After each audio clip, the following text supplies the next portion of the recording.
up, everybody? It's your boy Swole Beast, and hope you're all having a wonderful evening.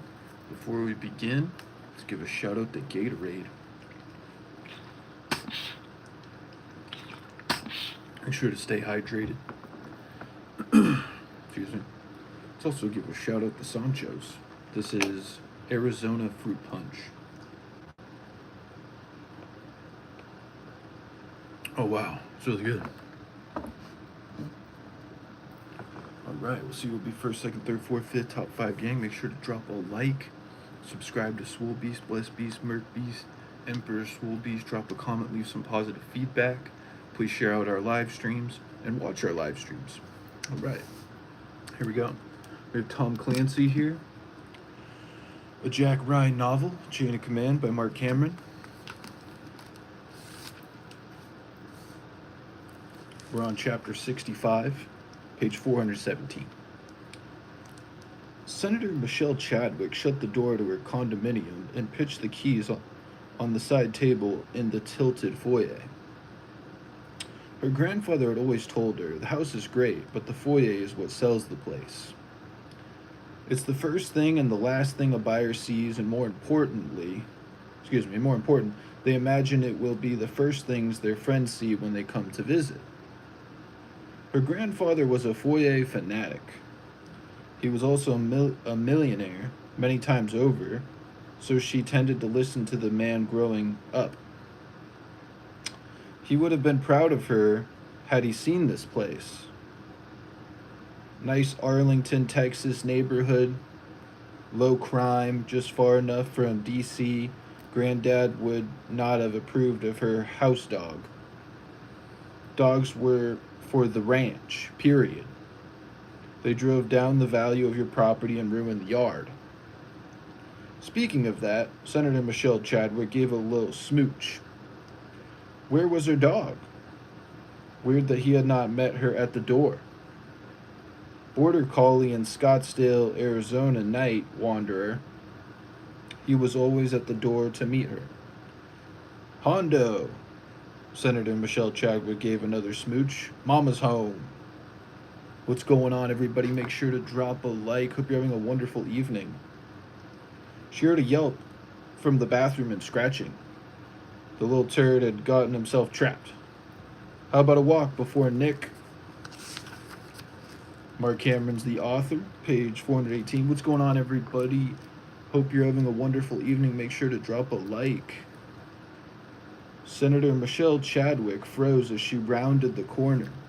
Brenda, this. Kyle Unique. How we doing? What's going on, everybody? Who? What's up, Brenda? What's going on, Kyle Unique? Good. Glad you're doing well. Make sure to drop a like. Hope you're having a wonderful evening. Hope you're enjoying the book. Marc Cameron's the author, page 418. Brenda, how are you? Doing well, Kyle Unique. Appreciate that. Senator Michelle Chadwick froze as she rounded the corner and spotted the man sitting on her sofa wearing nothing but a pair of jogging shorts and paper shoe covers like surgeons used. Hi. What up, Fanny Masia? Appreciate that like, whoever that was. Let me know. I'll give you a shout out. I liked. Shout out to Kyle Unique for the like. Appreciate that. First like of the stream. Let's go. $100. You want to donate $100? Cash App is SwoleBeast17 if you want to do it. Appreciate you, Brenda. Where were we? He glanced up when she came in like he was bored. He sipped a glass of tea while he read some papers spread out on the coffee table. A black pistol lay on the table beside a stack of file folders. She knew enough about guns to recognize the suppressor on the end of the barrel. Senator Michelle Chadwick's knees very nearly buckled. She grabbed the wall for support. I'm gonna sub. Appreciate you, Brenda. Thank you for subscribing. I'll make sure to subscribe back. Shoe covers, a silencer. This was bad. How did you get in here? She tried to mask her terror with aggression. Same. Appreciate that, Kyle Unique. I'll make sure to subscribe back. He wasn't a large man, not much taller than Senator Michelle Chadwick's 5'7", if at all. He had maybe 20 pounds on her, but all of that looked like ropey muscle. And she was only 15 feet away. All he had to do was flick his hand and pull the trigger, which he obviously planned to do soon from the look on his face. If she could just get him talking, she glanced at the clock on the mantel. 5 minutes should do it. She would filibuster her own murder. Hi, what up, Zion the bestest? How we doing? Hope you're having a wonderful evening. Make sure to drop a like. I have money, she said. It's in the safe if you want me to open it. He shook his head, sneering. Something about him was off. Was he wearing makeup? No. What book is this? This is Tom Clancy, a Jack Ryan novel, Chain of Command by Marc Cameron.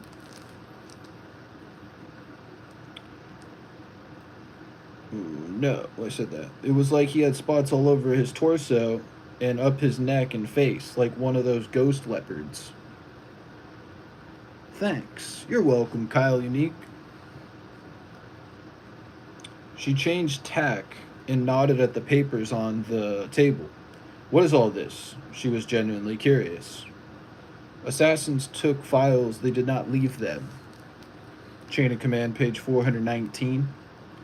Michelle, the man said. He took a sip of tea, watching her the entire time. His hand was steady, his eyes dead like a doll's. What is the deal with this shit? He stuck his tongue out. You don't believe in sweet tea? She could not think of a thing to say. He lifted the pistol. What about the papers? She asked again. Your stocks. He set the glass on the coffee table and pulled the top envelope toward him. Let's see here. This one is for Galindo Pharmaceutical Corporation out of San Juan Capistrano. And here are some options from Trax Medical based in Caguas, Puerto Rico. I gotta tell you, Michelle, this looks suspicious. You did not mention these on that. What do you call it? Your financial disclosure form you gotta do every year? You did do that, right? I've never seen those before, and you know it. The man slouched back in her couch cushions, gesturing at her with the pistol. You know why nobody likes you, Michelle? Why's that? I watched you on television and I figured it out, the man said. You don't just act like you're right. You act like everyone else is a dumbass. What makes you think you can come in here and threaten me? He laughed and got to his feet, groaning at the effort. Surprisingly, he left the gun where it was and walked over to her to face her, hands behind his back. A steely resolve flooded her veins. I'm not going to let you touch me. He laughed and swatted the end of her nose. You mean like that? Marc Cameron is the author, page 420. You bastard. Oh, Michelle, he struck quickly, hitting her hard in the floating rib, knocking the wind out of her. She breathed out hard, clutching the wall to stay standing, speaking through gritted teeth. You hit like a pussy. He nodded to her belly. I didn't hit you, he said, and then held up a blade. I stabbed you. She swayed in place, teetering there for a moment before collapsing to land on her butt. The man walked back to the couch and wiped his knife blade on the fabric. Shouldn't be long now, he said. Pretty sure I nicked your liver. Hondo heard her cries and launched into a barking fit in the bathroom. She clutched her stomach, looking down to see blood oozing between her fingers. Please, she whispered. Please don't hurt my dog. The door rattled behind her. She'd almost stalled long enough. Her boyfriend was here, an alcohol, tobacco, and firearm agent. He would be armed. Almost, she screamed. Nick! Her head spun and she was not sure any words even came out of her mouth. She tried again, but with the same result. The man shot her twice, one in the chest. The second shot struck her below her left eye. Well, this turned into a real shitfest, Fermin Pia thought as he capped the senator and fled out the balcony door, putting at least one round into the big dude who had come, chain of command, page 421, through the front door with his guns blazing. Pia Furman knew for sure he had hit the guy. He heard the familiar slap of the bullet finding a home. He just could not tell if it was lethal. It didn't matter. He had hit the bitch in the eye. She was finished. The documents were in place, and the big dude had gotten more than a fleeting look at him. Sure, the cops would still have his clothes folded on the couch. He had thought he had taken them off to keep from getting blood on them when he did the clothes work on the senator. Nicholas Gurr. What up, Skelly Schmoke? How we doing? Make sure to drop a like. Hope you're having a wonderful evening. Got a real one in chat. If the big guy had not showed up, he could have had a good time. Make sure to subscribe to Skelly Schmoke. Slow, methodical like the old days. Not these boring political killings when you had to get in and out and could not take your time. Then the big guy rushed his hand and he had to haul ass. Bad deal all around. Pia Furman knew they could get his DNA off the clothes. He watched CSI, Crime Scene Investigation, but they would have to catch him to have anything to compare it to, and he did not intend to let that happen. He dumped the gun in the shrubs and took off at a jog down the block. For all anyone knew, he was just out for an evening run. Light, guys. Thank you, Kyle Unique. Appreciate that. He made it to the first intersection before a couple of chicks in a blue Dodge Dart rolled down their window and asked if he had escaped from the asylum. They pointed at the puffy paper covers on his shoes and laughed their asses off. If he had still had the pistol, he would have shot them. Chapter 66, page 422. But before we continue, let's give a shout out to Gatorade. Make sure to stay hydrated. Let's also give a shout out to Sanchos Tacos. This is Arizona fruit punch. I hope you're all having a wonderful evening. I hope you're enjoying the book. All right, we'll continue. Chapter 66, page 422. Operational Detachment Alpha 0312 turned Colonel 2's satellite phone over to the in-country cyber specialist. The device was not password protected, and call logs for the past 3 weeks were easily obtained. The list of numbers went up the chain and then laterally to the Central Intelligence Agency, CIA, who passed it directly to Liberty Crossing. One of Mary Pat Foley's analysts had been waiting for word since the Breitling emergency locator beacon went online. And hand-carried the information to Foley's office, sliding an annotated spreadsheet across the director's desk. The intelligence analyst, a 26-year-old mother of two with a master's in economics from Baylor, Texas, stepped back and folded her arms across her chest. She reminded Foley of herself back in the day, a young mother on the job. She had not only found subscriber data from all the numbers, 2 of which were apparent burner phones pinging off towers in Afghanistan, but down a deep dive into the background of the number Colonel 2 had called 13 times in the past 4 days. Malhotra Medical Pharmaceuticals in Hyderabad, India. This is really good work, Katie, Foley said, picking up the desk phone. For a fleeting moment, she had thought about calling. Chain of command, page 423. Jack directly, but talked herself out of it. It was what he would want, but not what he would do. He was smart enough to know that he had to stay out of this completely. If he showed his face simply to see what was going on, people would bend to his wishes by sheer force of his personality, whether he asked them to or not. Jody, Foley said as soon as her assistant picked up, please, let my security detail know I need to go to the White House as soon as possible. Please, DeHart said. waving a hand toward the couch after she had given him a thumbnail rundown of the information from the A team.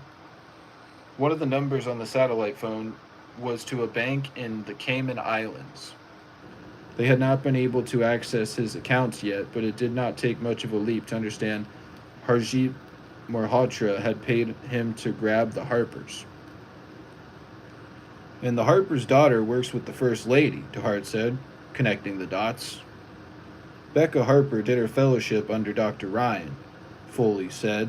If the president mistakenly sent Delta and or SEAL Team 6 into Tajikistan to save his family friends relying on bad intelligence, I get the picture, DeHart said. Could it be this baldly simple? A billionaire with a pending buyout on shaky ground pays a Chinese colonel to kidnap two doctors in order to embarrass the president, to take his mind off a pharmaceutical bill? Foley groaned. He's trying to sell his company to a German buyer, I'd imagine for a considerable fortune. This bill stands to put the kibosh on the sale. What would someone not do, to save? Marc Cameron's the author, page 424. A multi-billion-dollar deal. You said we should look at subtext of the actions, and the intelligence from the colonel's satellite phone is pretty damning. We have to look at the sudden abundance of deepfake videos purporting to show President Ryan in comprising positions. The ransomware attacks, the Harpers, when taken in total, has been an effective active measures campaign to push many of our initiatives to the sidelines, expending the time and energy of the president and the nation. Begs the obvious question, DeHart said. So we think this Harjit Malhotra is behind the First Lady's abduction? No smoking gun, she said, yet. But you and I both know he is. You know the Japanese operative at the hackerspace in Tokyo, Japan, had made several trips to India in recent weeks. How exactly did we come up with that information again? Foley took a deep breath and held it before exhaling slowly. DeHart gave her a wary side eye. What is it? I feel like you're about to tell me my dog has died and gone to a better place. Mr. President, she said, we've discussed the possibility of a rogue group of former military operators. The Karamia, DeHart said, mercenaries, highly trained guns for hire. I understand one of the men at the hackerspace was formerly attached to Japanese special forces. Yes, sir, Foley said. There's something else at play here that you should be made aware of, considering. More side-eye. Foley took another breath, feeling like she was about to confess some grievous but explainable sin. There is a group of sorts that President Ryan stood up several years ago. Once I divulge what I'm about to tell you, you will be one of a very small circle of people who even know of the group's existence. Chain of Command, page 425. DeHart was on his feet by the time she finished. She had not given him any names yet, but would have had he asked. Though acting, he was the commander-in-chief, which meant he was the boss. He was her boss. The boss. Ryan was smart, and if he trusted DeHart enough to hand him the reins of this runaway horse, then who was Foley to think otherwise? If she waited and he learned of the campus some other way, any semblance of trust would vanish. DeHart turned away, hands clasped behind his back, then suddenly wheeled. So what you are telling me is that we are using our own off-the-books good Karamia to hunt down this bad Karamia. The campus, Foley said, but yes, essentially you are correct. And they're in India as we speak, following up on the Japanese soldier. Correct, Foley said. It was a campus contact with Japanese intelligence that pointed us that way. So intelligence agencies from other nations know of the campus. Intelligence is a world of smoke and mirrors, sir, Foley reminded him. In almost every case where they have to make contact, it is assumed they are from the Central Intelligence Agency, CIA, or one of our other intelligence agencies. I see, DeHart said. He was asking good questions, the kind Foley would have asked were this sprung on her out of the blue. Who's in charge of this campus, their day-to-day? He raised a hand and shook his head before she could answer. I don't want to know details at the moment. Our priority now is Mark Cameron's the author, page 426, to get Kathy Ryan home and safe. I assume you will have them see what they can find on Harjit Malhotra and then turn it over to the Federal Bureau of Investigation, FBI. Lagat. It just occurs to me every CIA, Central Intelligence Agency, chief of station I have ever met goes completely berserk if anyone comes into their bailiwick without checking in. Do your campus folks do that? They do not, Foley said. But I make informal checks to deconflict, make sure they are not stepping into an ongoing operation. Very well, Tart said. With any luck, I will only be in this office for a few more hours. He stopped pacing and looked hard at Foley. But if through some tragic turn of events I end up here for a longer stint of time, then we are going to have a very long talk about the status of this off-the-books campus. They do incredible work, Mr. President, Foley said. I have no doubt, Hart said, but we will still need to talk about it. He closed his eyes. Yes, a very lonely place indeed. Chapter 67, page 427. Give a shout out to Gatorade.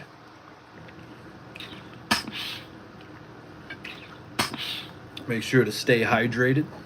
Let's also give a shout out to Sancho Tacos. Oh, this is Arizona fruit punch. Let me know your favorite flavor of Arizona. Wow, that's really good. All right, let's continue. Chapter 67, page 427.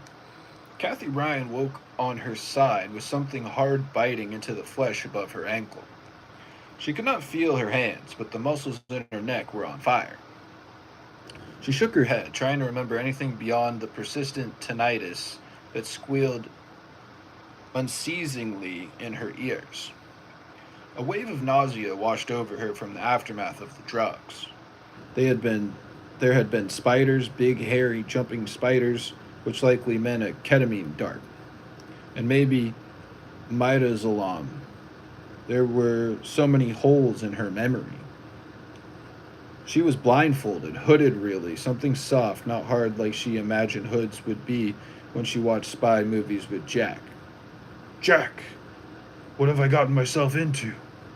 She had learned long ago not to take sight for granted, going so far as to blindfold herself for 24 hours during her ophthalmology residency so she could experience what her patients did when she performed a tarsorrhaphy, sewing the eyelids together to protect the cornea after a burn, or doing Bell's palsy, when the patient could not close and lubricate their own eyes.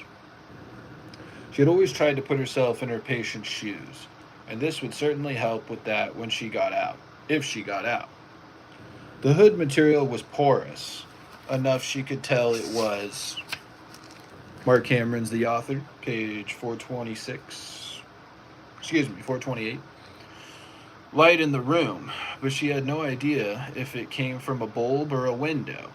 She held her breath, straining to hear anything over the pounding of her heart that might help her get a sense of the situation. She tried to sit up, heard the rattle of a chain, and realized her right wrist was secured to something. She did not know how long she had been a prisoner. There had been a van ride, but before that she remembered Karen Sato trying to lead her to safety. The rest of the detail falling under a volley of gunfire in slow motion like one of those violent Sergio Leone movies that were Jack Sr. and Jack Jr.'s guilty pleasure. The whole thing was surreal, unthinkable. She found herself beginning to hyperventilate, panic overriding any shred of coherent thought she had left in her fevered brain. She willed her breath to slow. She was alive. But why? Surely not for any ransom.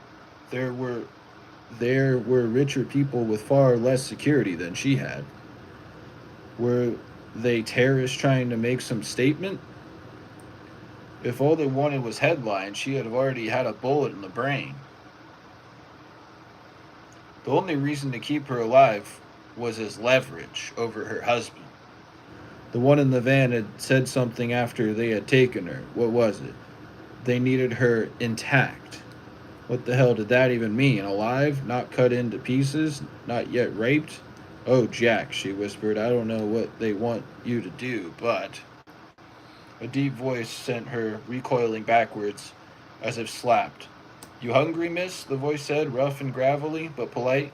She held her breath, waiting for someone to hit her or inject. Chain of command, page 429. Her with some drug again. When that didn't happen, she gave an involuntary sob, fighting the fear that threatened to completely overwhelm her. You can take the hood off, the voice said, absent even a hint of malice, if you want to. Kathy realized her left hand was free and yanked the hood off immediately, blinking at the sudden brightness from the naked bulb above her. She found herself dressed in blue hospital scrubs in a 10 by 10 bedroom, chained to a wrought iron bed frame. A leg iron connected her left ankle to an eye bolt set and a 5-gallon bucket of concrete, presumably allowing her to move around, albeit slowly, if they ever uncuffed her wrist. There were no sheets or blankets on the stained mattress. Not that she needed any. The room was sweltering and dank, smelling of mildew and old socks. The trunk of a twisted tree stood outside the dusty pane of a single window. It was covered with steel burglar bars, but oddly enough had no curtains or shades. The light from outside and the bright bulb did little to cheer the faded yellow wallpaper. The bed squeaked and her muscles protested, as she swung her legs slowly to the ground, getting her bearings. A wave of nausea washed over her as she realized someone had changed her out of the clothing and into the scrubs.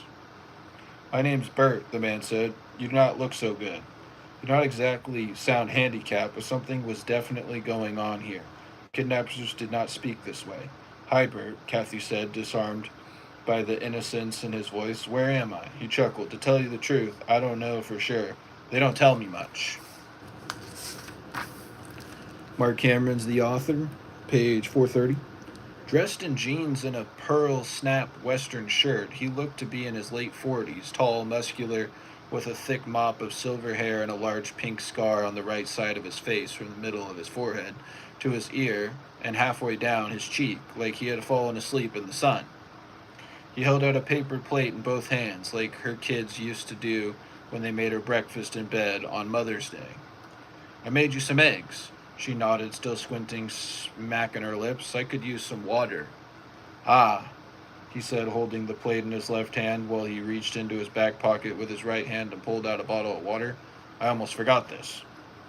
She took the bottle and drank it greedily, careful not to waste a drop. She did not know what was going on with Bert, but not everyone here was as easygoing as he. He stood and watched her eat. My name's Bert, he said, grimacing as soon as the words left his mouth. Well, shit, I already told you that. I'd forget my head if it wasn't tied on. Kathy finished the eggs and a piece of dry toast, wondering if it would be her last meal. Perversely, her thoughts jumped to attending autopsies in medical school and watching the pathologist catalog the contents of the victims' stomachs. Would this be what they found if they discovered her body? She took off the thought and looked up at her jailer. You doing okay, Bert? She asked. He nodded. Why wouldn't I be? I don't know if they told you or not, but I'm a doctor. She pointed to her own eye, rattling the chain. You've got a little sepsis going on there. He frowned. What does that mean? Chain of command, page 431. Droopy eye, she said, pulling her eye open with a thumb and forefinger. I need you to lift your lid open for me. Can you do that? He did. I knew my eye was screwed up, Let me ask you, Kathy said, are you having headaches? He gave an exhausted laugh at that. Oh, hell yeah, he said. You got no idea. I cannot diagnose you for sure, she said, but the synopsis, you, the way your pupil is dilated and sort of lazy, lackadaisical looking, down and out like this, I'm guessing you've got something called third nerve palsy. I'm not joking here. That is a sign of a possible aneurysm. He took a step backward. An aneurysm? You mean like a stroke? Like a weakness in your vessel, she said, pressing on the nerves. You should definitely get it checked out. I'll do that, he said. Thanks, Doc. He took the empty plate. Need anything else? In there. He took a cuff key from his belt and released her wrist, nodding to a door she had thought was a closet. I'm not allowed to unhook you from the bucket. Not sure why. You seem nice to me, but you must have done something pretty bad. That's okay, Bert, Kathy said. She dragged the bucket to the bathroom. Don't forget to check out that eye. Are you kidding me? Bert said. I don't have any room in my brain to think about anything else right now. I don't think the guys are going to like it much, though. Oh, we're on chapter 68, page 432. But first, let's give a shout out to Gatorade. Make sure to stay hydrated. Hope you're all having a wonderful evening. Give a shout out to Sancho Tacos. This is Arizona fruit punch. Let me know your favorite flavor of Arizona. Wow, that's pretty good. All right, let's continue. Chapter 68, page 432. Bert locked her wrist to the bed again and left her alone. A deadbolt slid home with a resounding clunk as soon as he shut the door. She looked around the room, trying to settle her mind enough to come up with some sort of plan. She had read so many stories of miraculous escapes. Kidnapped women who were their own rescue, who saved themselves by prizing open a window, unscrewing a door hinge, or even overcoming their captors with a rock or stick. Or she scanned the bedroom. There was nothing there, no weapon, nothing but a bucket full of concrete that she could barely even drag.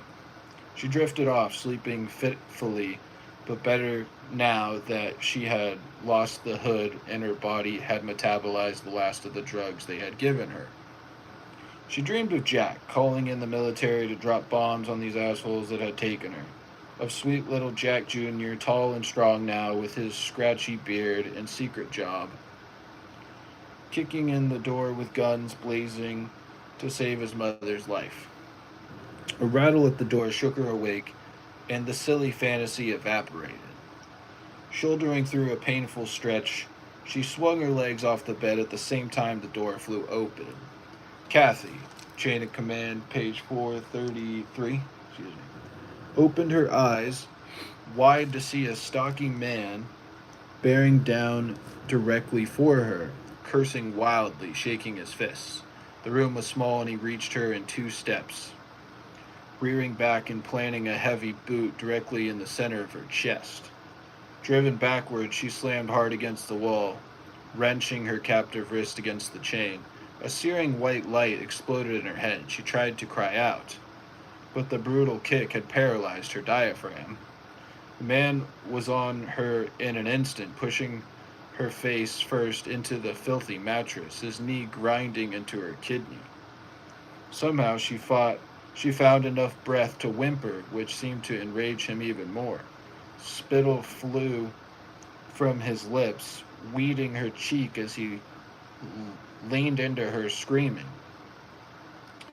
His words flew out on a torrent of hot, stinking breath. Ignorant bitch, you have no idea what you've done. You think you are so smart taking advantage of my mate. He grabbed her hair, arching her neck, exposing her throat. You think Bert's a decent bloke, do you? He laughed manically. Well, let me tell you something, Doctor. He's just like all the rest of us, maybe worse. Before the accident, he would have had been first in line to bend you over the bed. She whimpered. I didn't. No, I guess you didn't. He shoved her forward deep into the mattress, making it possible to breathe. Leaning in close against the side of her face. She tried to struggle but could barely move. Chained hand and foot as she was, entrapped under the press of his impossible weight. You had to go and scare the shit out of him. The man was crying now, screaming, cursing into her ear, racked with sobs. I gotta kill my mate because of... Kathy was fading quickly from lack of air. She was vaguely... Marc Cameron's the author, page 434, aware of others flooding into the room.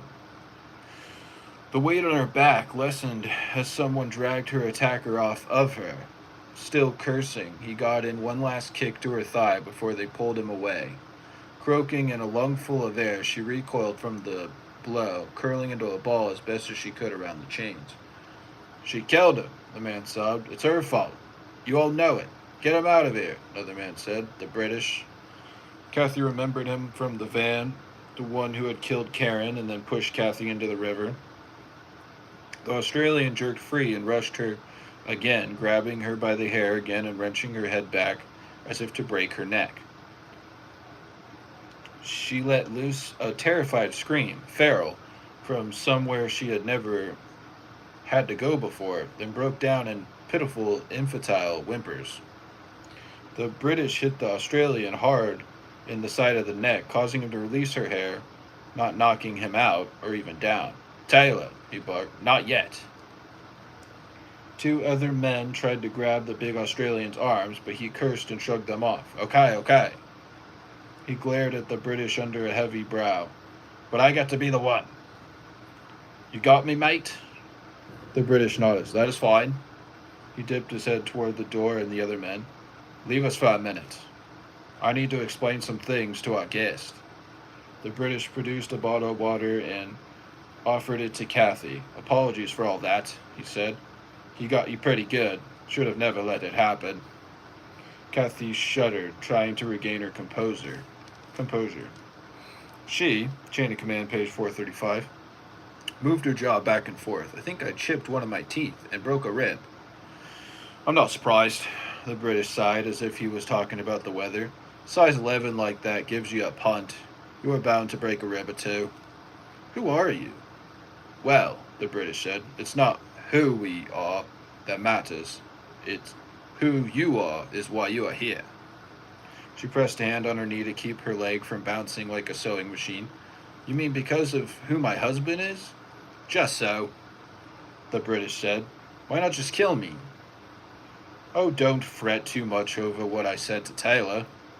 You said not yet, Kathy blurted. That means it is... The British raised his hand. Don't get your knickers all knotted up, Miss Kathy. I had to talk him down or he would have killed you right there, then and there.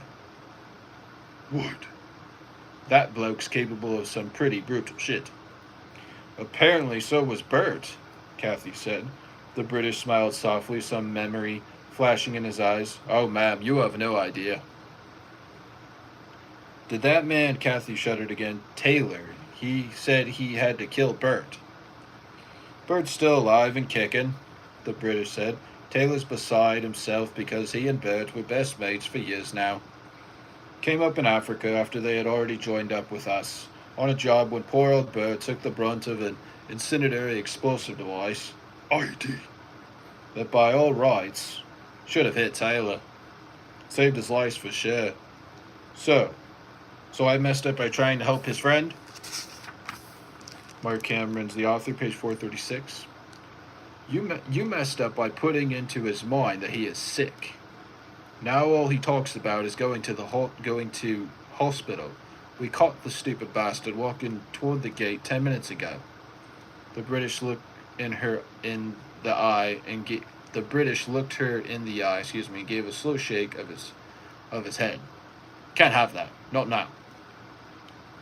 Kathy fell against the wall, summoning every ounce of control she had left to keep from breaking down in front of this man. I've seen your faces, she said. You can call each other by name in front of me. You don't plan to trade me for any ransom? He flopped down on the mattress beside her, close like they were old friends. Don't overthink this, Kathy. He patted her on the thigh. I have a master plan. You do, she laughed, because all I have seen is a bunch of men who are so out of control that they're about to murder one of your own for trying to go to the doctor. The British was silent for a long time, just sitting there looking at her, hardly blinking. Then he put his hand on her thigh again and gave it a harsh squeeze. You're right, you know. You're not going to make it out of this. Though I suspect some part of you believes deep down that your husband will use his power to call his FBI, Federal Bureau of Investigation, hostage rescue, and Navy SEALs, pull every weapon he can think of out of his presidential arse to save the little woman. Well, sweetheart. He's not even president by now, Catholic spat. I know my husband. He was set aside rather than compromise the integrity of the office.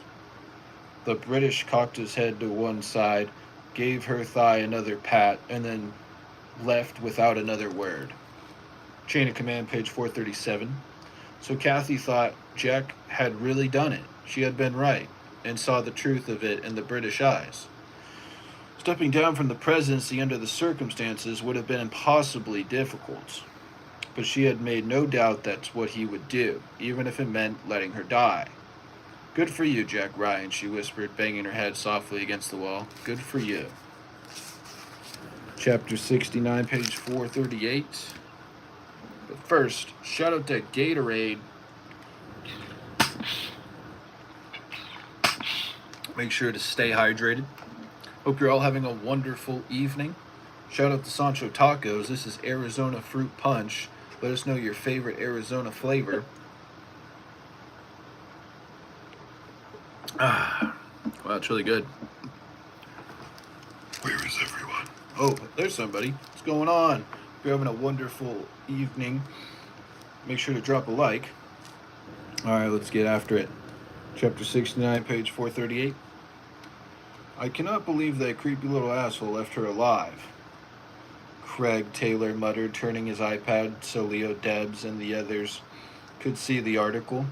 The entire news cycle was story after story about the near-fatal attack on Senator Michelle Chadwick's life. The Australian smacked himself in the forehead. I reckon this makes what? 3 times? Gil wanted this Chadwick bitch pegged as a sellout, and I reckon our little Salvadoran buddy has single-handedly turned her into a martyr. Rook sat on the couch in a pair of cutoffs and a t-shirt, a dip of snuff in his lower lip. He spat into an empty plastic Dr. Pepper bottle while he played poker on his phone. Solus had a camera torn apart on the table opposite Debs, soldering the guts of the thing. Everyone but Bert wore a pistol, and most had their rifles within reach. M4s, all the FNs were either at the bottom of the San Antonio River, Texas, or in a Federal Bureau investigation. FBI evidence locker by now. It did not matter. They were all clean, untraceable to anyone that mattered. Bert stood at the kitchen sink doing the dishes, stared down at the water in an empty pot, looking at his reflection. Chain of command, page 439. Looked up Sobsis and that third nerve shit online, he said. Dr. Kathy's right. I think there might be something seriously wrong with me. Taylor looked up at Debs, fuming. Something's got to be done. I know. Everyone in the room froze when Deb's cell chimed on the table. He glanced at the CCTV screen on the counter and watched a white Impala pull through the gate. Pia's back, he said. Coming up the road now. Rook spat into his Dr. Pepper bottle. He's got some splaining to do. Pia was bouncing when he came through the door. In time to the Salvadoran cumbia, he was always humming or whistling. He fell silent when he noticed everyone was looking at him. He dropped his duffel on the floor. What? What's my ass? Taylor said. Bitch ain't quite dead. Are you serious? Pia strode across the room to study the news stories, but Taylor yanked the iPad away. You got a phone. Google that shit yourself.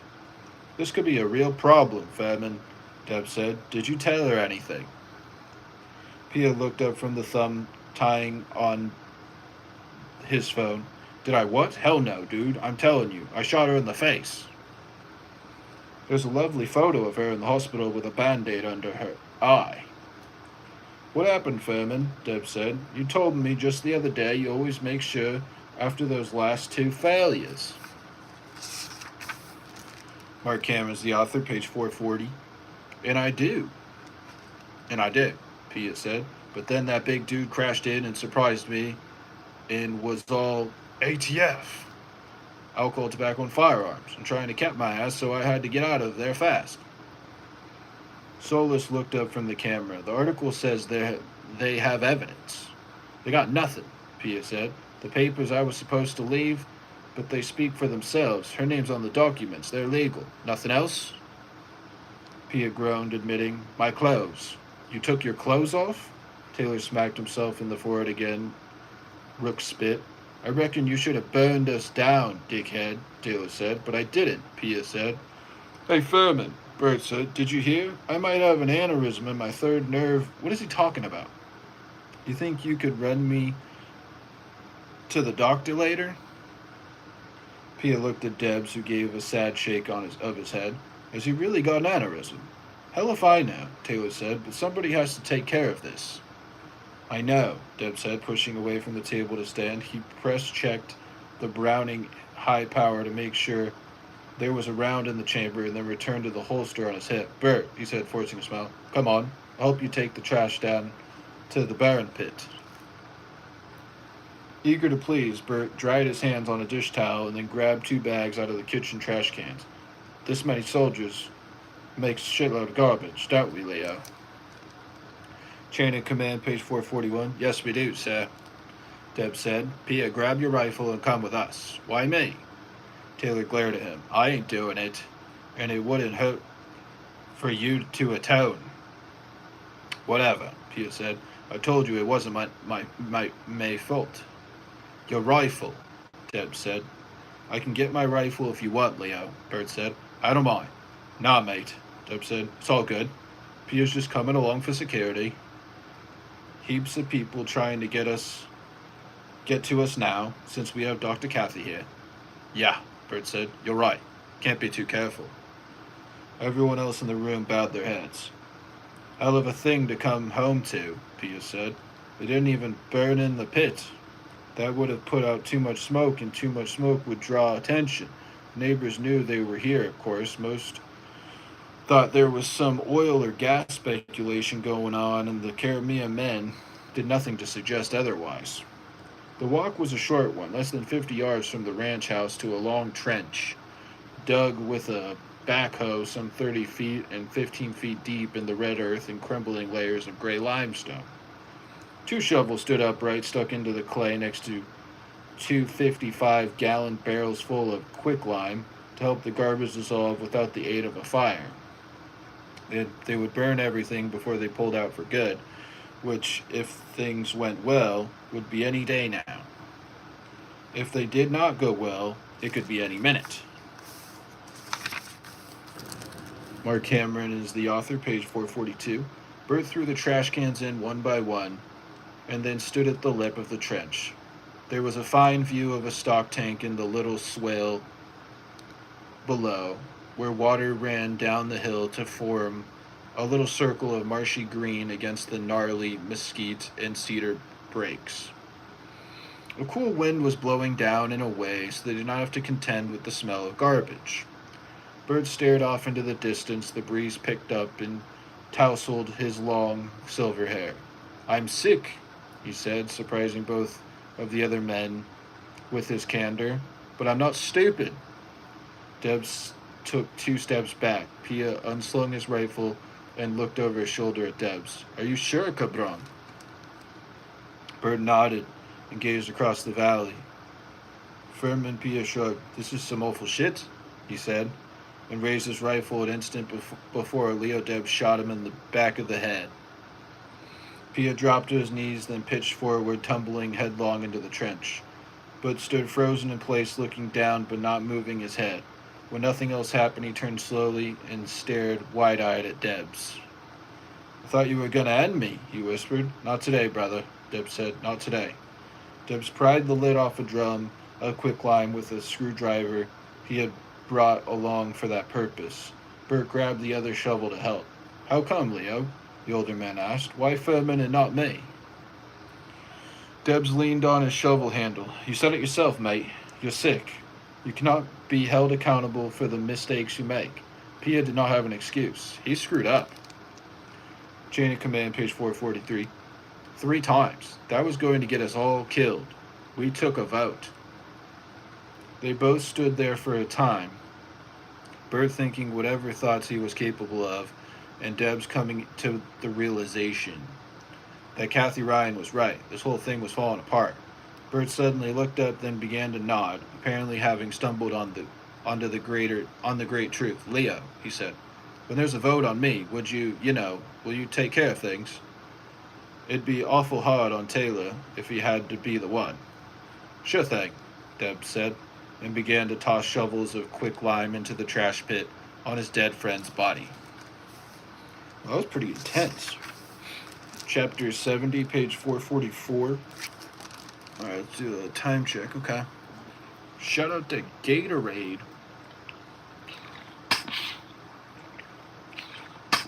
Hope you're all having a wonderful evening.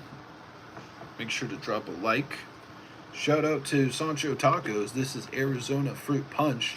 Let us know your favorite flavor of Arizona. Oh wow, that's really good. Where is everyone? Okay, we'll continue. Chapter 70, page 444. An hour east of Bangalore, India, Helen Reed, the pilot in command to the Henley Associate Gulfstream 550, turned her plane north toward Hyderabad, a bustling and blossoming city of some 7 million people, ringed with lakes and set among rolling green hills. Reed informed Midas and Adara Sherman that they were adjusting course and that Director Foley was expecting their call. The Director of National Intelligence sounded exhausted as she briefed the two operatives on what she knew. Harjit Malhotra stands to lose a great sum of money if our pharmaceutical independence bill frightens off his buyer, Foley said. We have evidence that links him to the rogue PLA colonel in Afghanistan, and with your former Japan Special Forces soldier making recent trips to central India, it is no stretch to believe Harjit Malhotra is tied up with the ransomware attacks. And if he has hired his little band of mercenaries to do all that, Adara Sherman said, then he is involved with the First Lady's abduction. Exactly, Foley said. The Federal Bureau of Investigation, legal attaché, and the agency station chief in New Delhi, India, have been put on alert but do not have the details. The Lagat have contacts in Hyderabad City, India, and Telangana State Police, India. Chain of command, page 445. Due respect, ma'am, might have said, but we're talking about a billionaire. Indeed, Foley said. He could have tendrils everywhere. That's why you two will go in first, get a feel for what we are looking at before we pull the trigger on anything. I say we black bag the guy, Adara Sherman said. Take him somewhere and start shooting pieces of him off until he tells us where they're holding the First Lady. Nothing's off the table, Foley said. I don't have to tell you the time is of the essence here. See what you can find out and get back with him as soon as practical. Chapter 71, page 446. Give a shout out to Gatorade.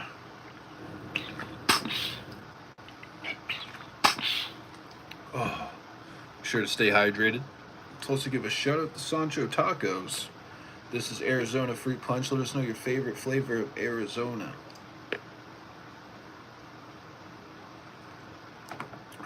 Where is everyone? Alright, we'll continue. Chapter 71, page 446. Kathy Ryan rolled over in bed, silently cursing Jack for not getting up and killing that annoying cricket. She would do it now, but something was wrong with her arm. That was going to be a problem. She needed that arm to do a retinopexy this morning. The damn cricket would not shut up. She opened one eye and there was Jack sitting across the room talking to Mary Pat, confiding some secret. Kathy turned over, getting madder by the second that he would do this to her Then her wrist jerked short from the chain. Groggy, she rolled back toward her restraints, taking the pressure off her shoulder and elbow. On her back, she stared up at the ceiling. That was messed up. She had never dreamed about Mary Pat like that before. They were friends, good friends. Jack would not, would he? She had been through the ringer with this man of hers. IRA.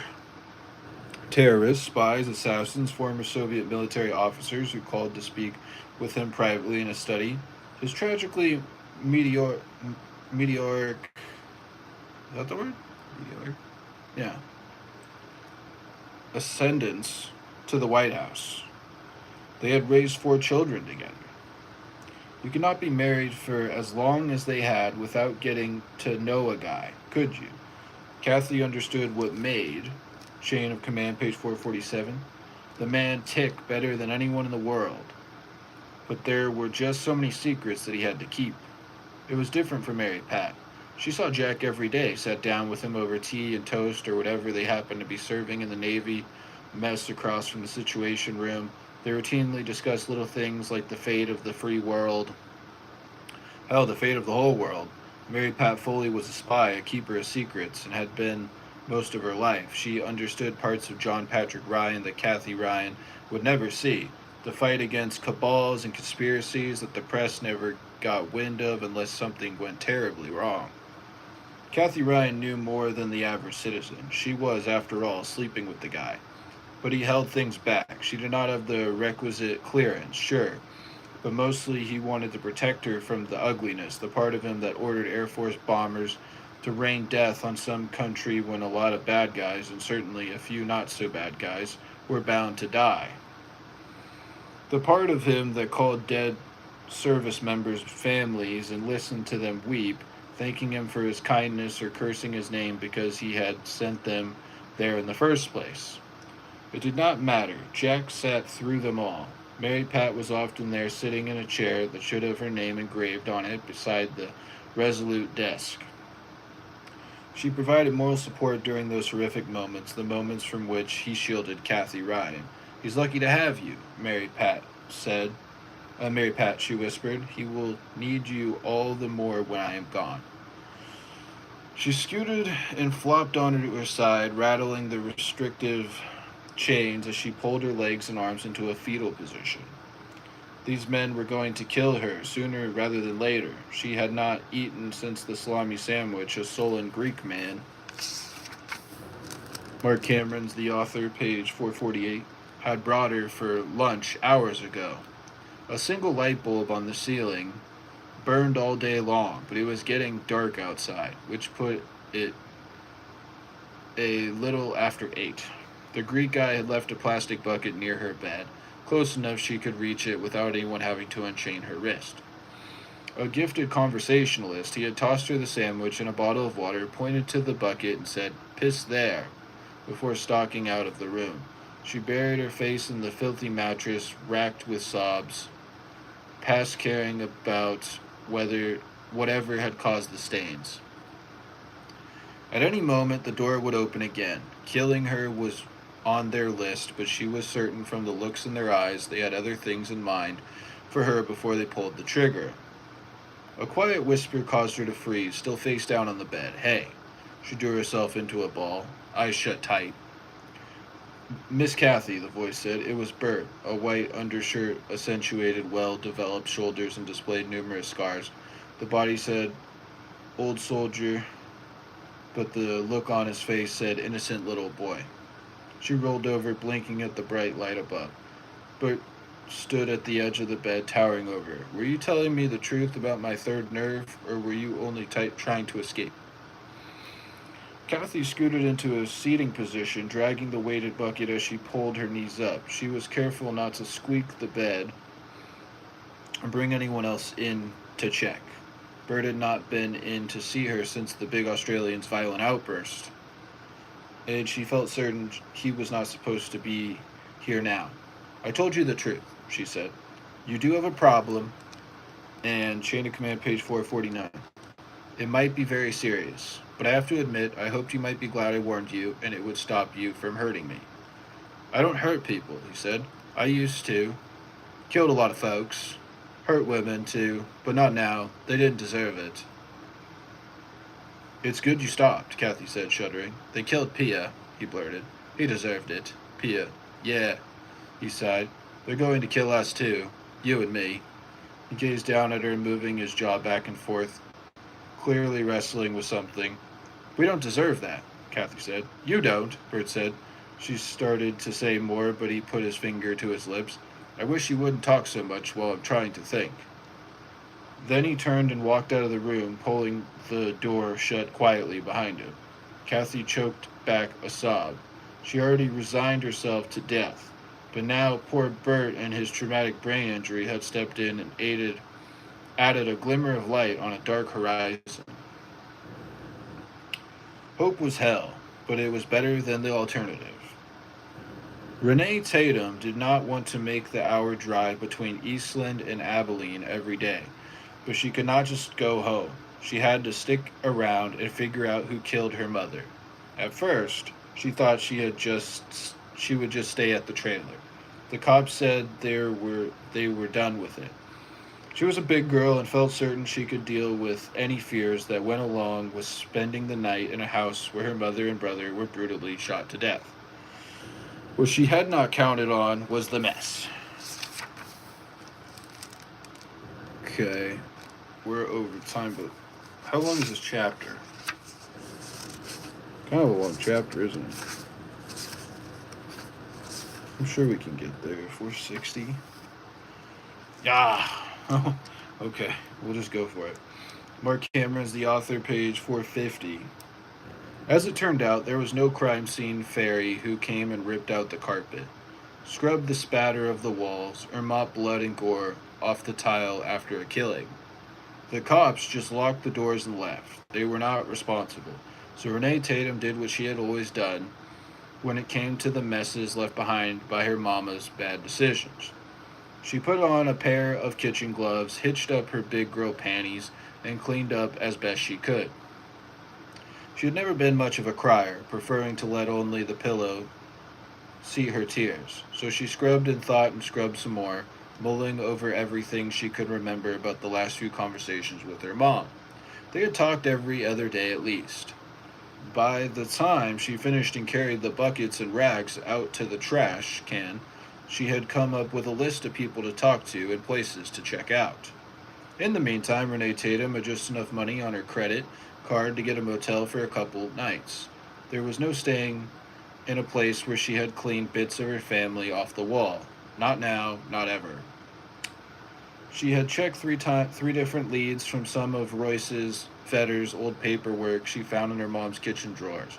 The guys at the gun shop bent over backward to help, but it was clear he did not know anything except that Royce Vetter was an asshole and treated his wife like crap.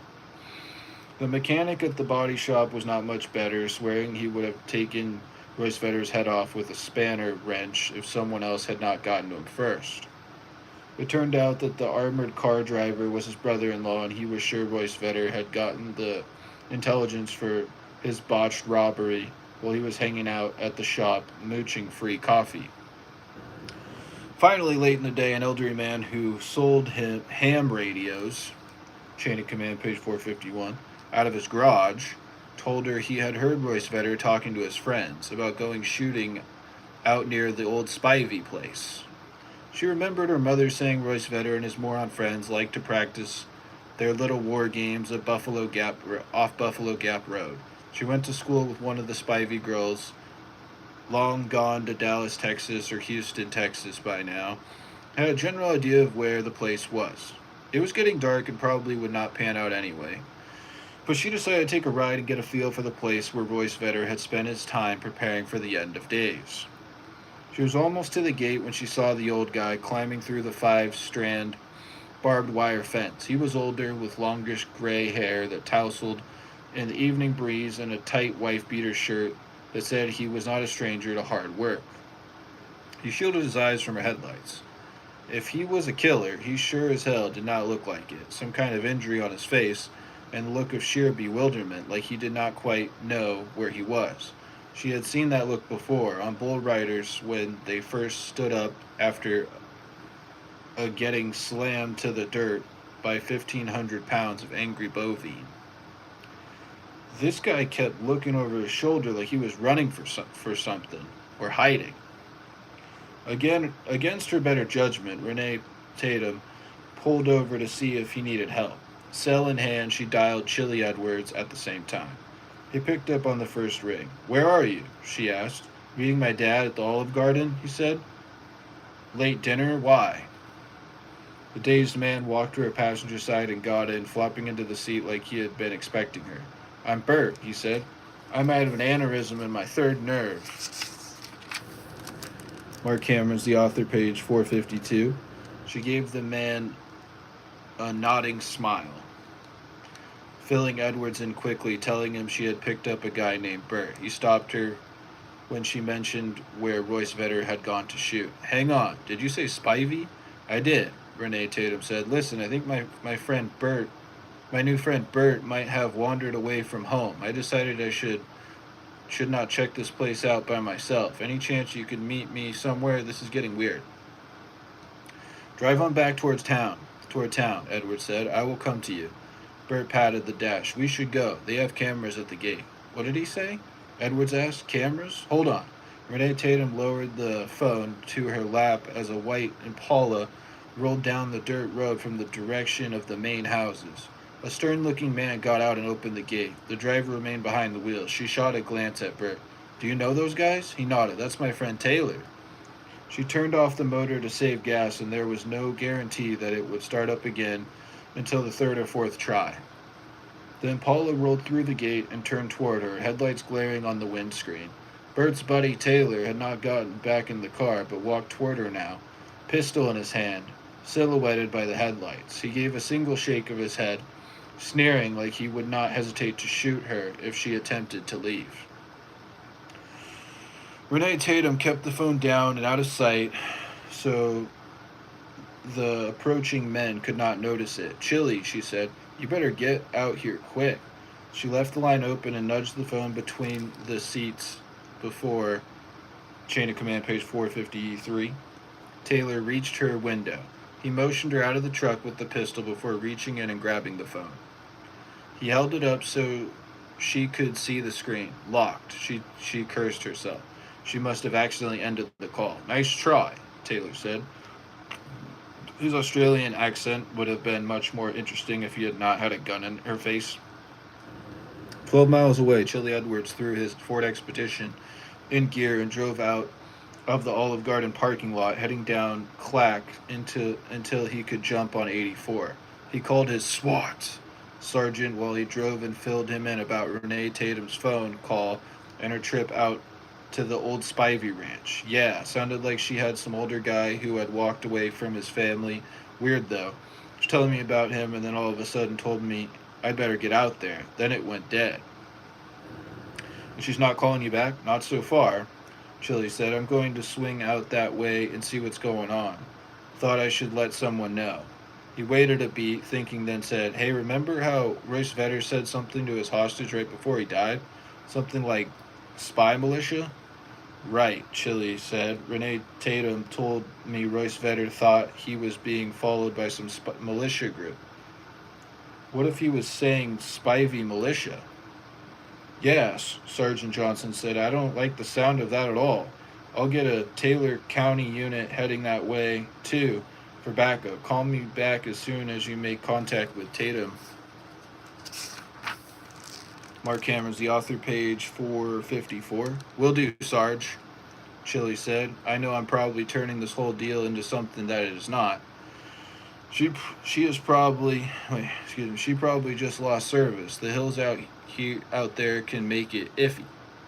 "Probably so," Johnson said, though neither man believed this was the case. "I'll call you," Chili said, preparing to end the call. Johnson stopped him. "Hang on," he said. "You have your kit?" Chili glanced over his shoulder at the mountain of SWAT gear. The rest of the team carried issued tactical gear and weapons in their work rigs, but since his assigned rig was a Harley Davidson, he carried his in the back of his personal vehicle. "Always," he said. Chapter 72, page 455. We're going to stop there.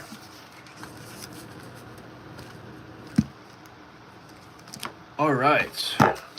Hope you all have a wonderful evening. Make sure to drop a like, subscribe to Swole Beast, Blessed Beast, Marc Beast, Emperor Swole Beast.